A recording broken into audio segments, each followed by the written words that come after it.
Yes, good afternoon, children. So here goes the story, The Necklace. So first of all, let's see what kind of person is M. Loisel? Why is she always unhappy? So what kind of person is her husband? So we've already discussed its theme, right? And we also know what the story is all about. But yes, now line to line description, that will make us have its critical appreciation in a far better way. So we all know that this Loisel, Mrs. Loisel, she is a character who is exactly the opposite to what her husband is. So she is always unhappy, whereas her husband is always happy and contented with what he has. He always appreciates the things. He is always, positive. He always seeks a solution, whereas this Loisel, is always unhappy for nothing. For no reason is she unhappy. And secondly, she meets the tragedy of her life just because of her own weaknesses. So let's see. So she was one of those pretty young ladies born as if through an error of destiny into a family of clerks.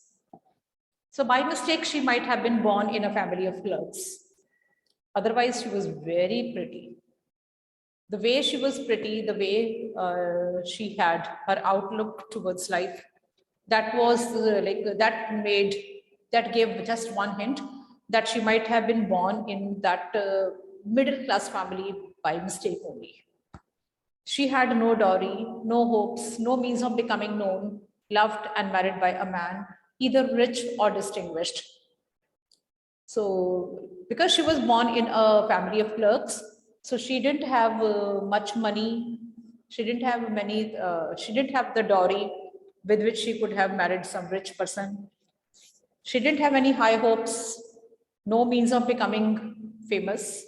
How can one become famous if one is intellectually very sound, if one is, if one is very skilled, or if one has some talent with which one can become known?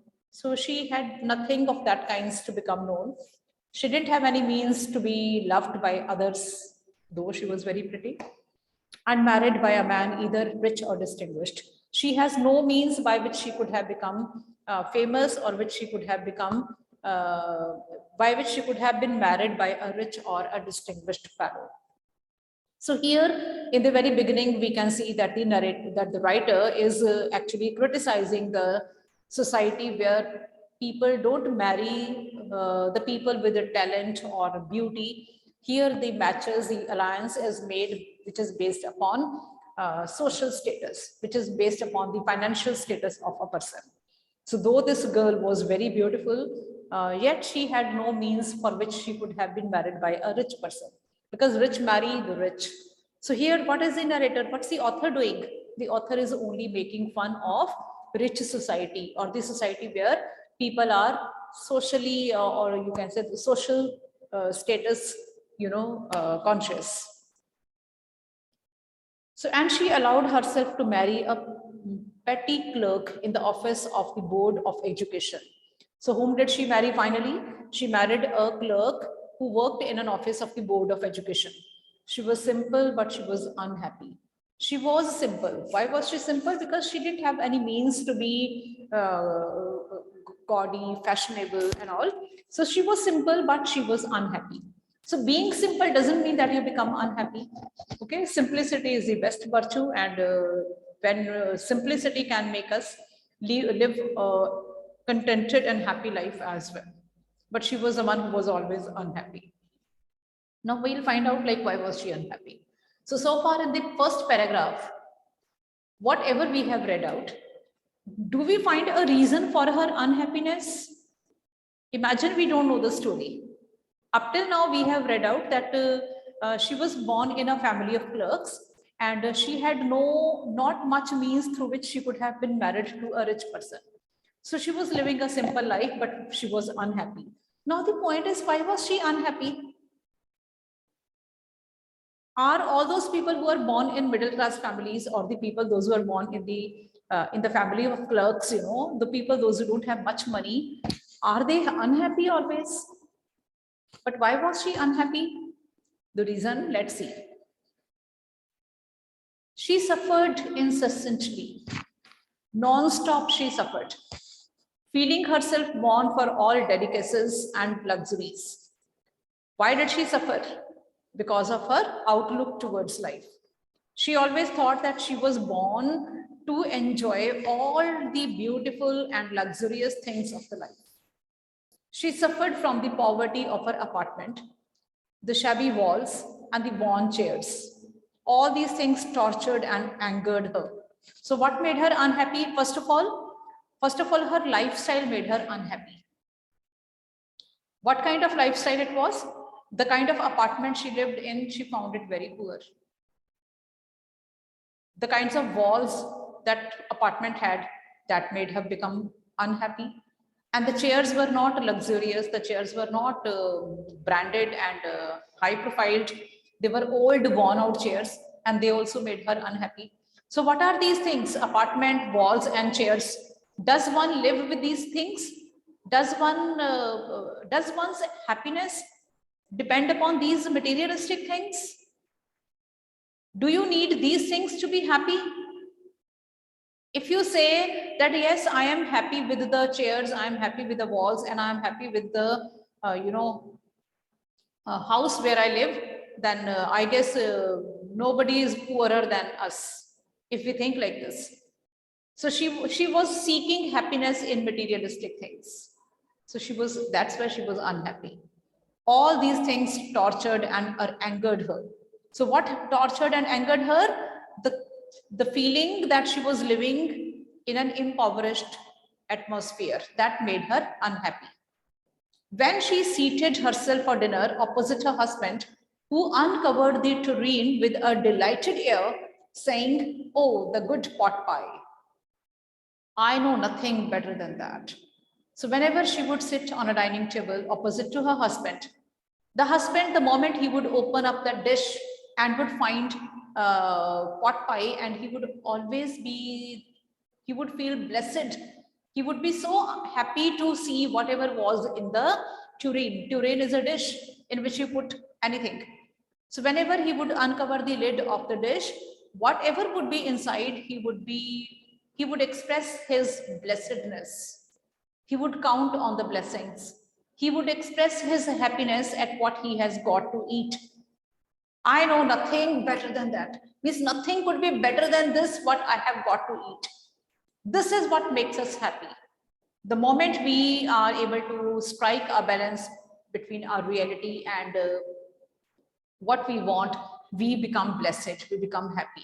The moment we start counting our blessings, the moment we start looking at the brighter side of life, that is the happiest moment. So he would be happy always.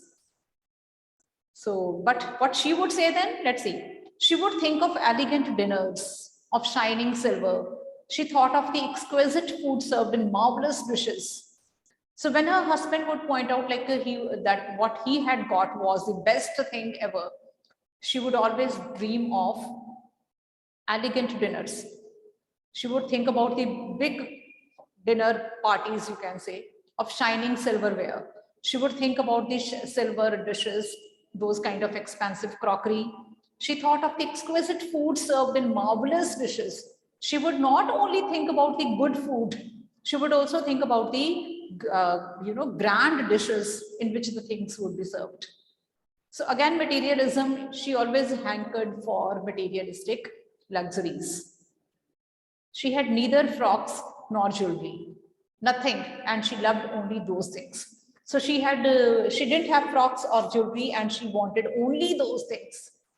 So this is what human nature is. Like, we want what we don't have. We see what we don't have, but what we will be when we see what we have. So she had a rich friend, a schoolmate at the convent, who she did not like to visit. She had one rich friend because they were schoolmates at the convent, and now she did not visit her friend. Why? She suffered so much when she returned. She wept for a whole day from despair and disappointment. Why didn't she visit her friend? Because a visit to her friend's house would make her disappointed. The visit to her friend's house would make her remember, or that would make her realize how poor she is. because her friend was so rich that her riches would make her disappointed. So she had stopped going to her. So she was not, she didn't enjoy her friendship with that woman. She only, uh, she only became sad on meeting her because of the materialism. She had a rich friend. So one evening, her husband returned elated, bearing in his hand a large umbrella. So one evening, her husband came back. So he was very happy because he had something in his hand. Here, he said, here is something for you.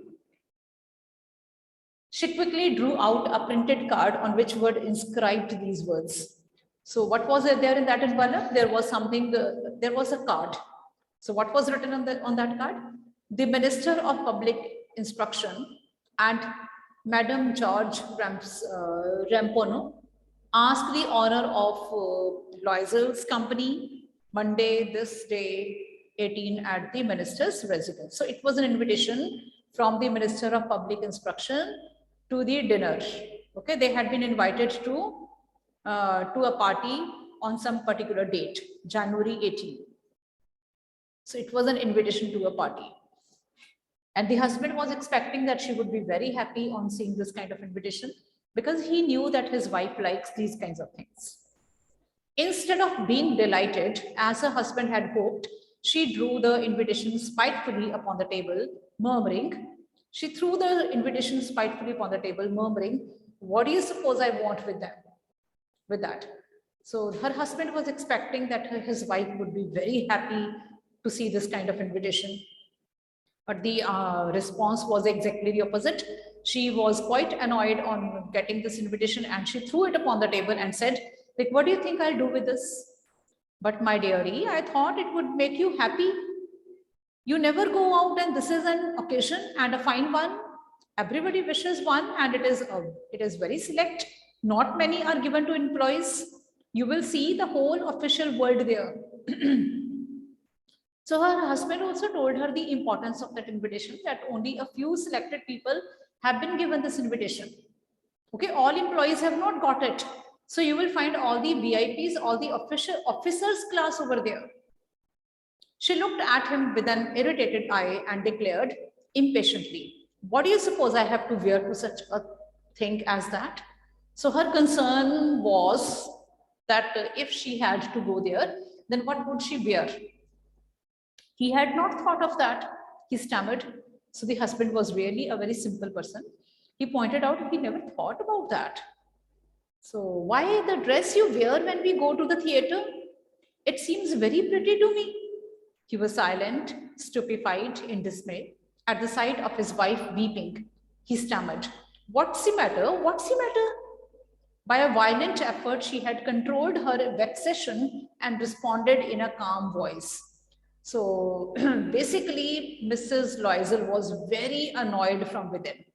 She was extremely irritated, but she controlled her irritation, she controlled her anger, and she tried to talk out in a cool voice. She said, nothing, only I have no dress and consequently I cannot go to this affair. Give your card to some colleague whose wife is better fitted out than I. So she told her husband to give this card to somebody else whose wife would be better dressed up for this kind of occasion. He was grieved but answered, let us see, Matilda, how much would a suitable costume cost? Something that would serve for other occasions, something very simple. So she reflected for some time, for some seconds, thinking of a sum that she could ask for without bringing with it an immediate refusal and a frightened exclamation from the economical clerk.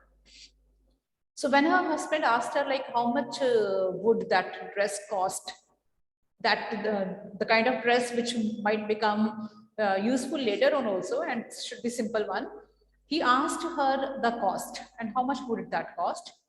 So this woman, Matilda, she counted for some time and she made calculations and very smartly she answered, because she knew that she must speak up that much, as much she would be able to get, because otherwise her economical husband might give a flat no also.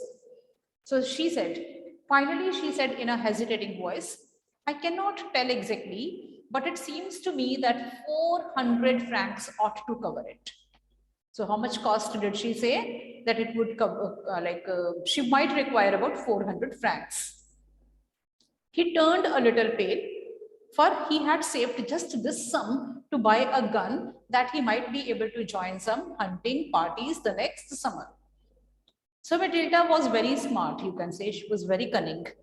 What I can make out is that she must be knowing that her husband had saved this much of money. So she asked exactly that much, as much her husband had saved. And why had he saved this money? Because he had been saving penny by penny to buy a fishing gun so that he could go with his friends there.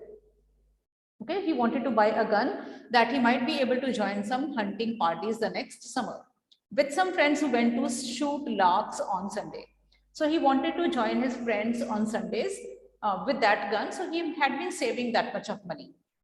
Nevertheless, he answered, very well, I'll give you 400 francs, but try to have a pretty dress. So without even thinking for a second time, her husband agreed to part with that money, which he had been saving for the last many months or so, to get something for himself.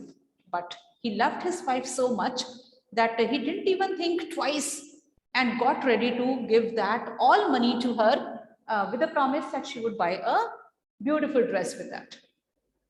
Right? So up till now we have read the first part of the story where we come to know like what makes this woman always unhappy and how in contrast to her husband is always the one who feels himself to be blessed with all what he had, especially the beautiful wife he had. Okay, he loved her so much. But does Matilda love her husband? Yes or no? Does she love her husband as much her husband loved her? You can send answer. Chat box is open. You can send me the answer. Does she love her husband? Yes, I want answer from all of you now. Not really. Yes, Tarundeep. Okay, Prabnoor also says no. Arshin also says not really. No, Mishti says no. Okay, maybe there is somebody who says, ma'am, yes, she loved her husband a lot. Not as much. Okay, Arman, yes. What about others? Can't you type only no, not as much? You are not lazy, children. Take your hands out of the quills and type the answer. No, not, something like that. 10th A, wake up, please. Come back from your kite flying area. Prabhu, yes, not much.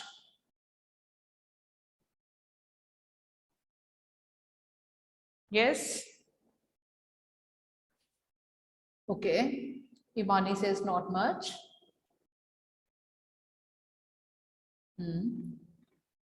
So slow you people are.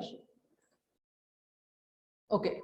So now the question is, what fresh problem now disturbs M. Loisel? Ma'am Loisel. So now what problem will come up? Her one problem has been sorted out. What was that problem? That the dress she did not have. So her husband has given her that much of money with which she would be able to get a suitable dress for herself. Now she will have another problem. The people, those who are not happy, those who don't know how to be happy, they will always find an excuse to be unhappy. So she will have one more fresh problem. So how is that problem solved? Let's see. So the day of the ball approached and Madame Loisel seemed sad, disturbed and anxious. Nevertheless, her dress was nearly ready. Her husband said to her one evening, "What's the matter with you? You have acted strangely for 2 or 3 days."